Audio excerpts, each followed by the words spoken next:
দর্শক, আপনারা যেখানে দেখতে পাচ্ছেন এটি হলো তৈলাক্ত বাঁশের উপর হেঁটে খালের একটা বড় অংশ পানি সেটি পার দিতে হবে।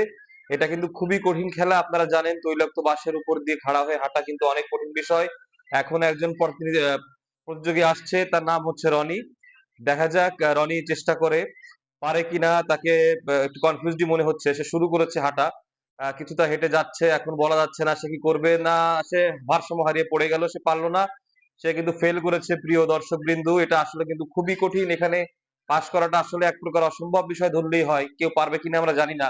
এখন যে প্রতিযোগী আসছে তার নাম হচ্ছে রিয়াজ। রিয়াজ কিন্তু বেশ উৎফুল্ল মনে হচ্ছে। মানে তাকে দেখে মনে হচ্ছে সে খুব একটা ভয় পাচ্ছে না। সে এখন তার যাত্রা শুরু করবে। বাঁশি পড়ে গেছে, সে হাঁটা শুরু করেছে। ব্যালেন্স হারিয়ে ফেলতে যেও রক্ষা করছে। অনেক দূর চলে এসেছে, অনেক দূর, অনেক দূর। মনে হচ্ছে পেরে যাবে। হ্যাঁ দর্শক, সে জিতে গেছে। রিয়াজ সাকসেসফুলি পার হয়ে গেছে পুরো সাঁকোটা। সম্পূর্ণ সে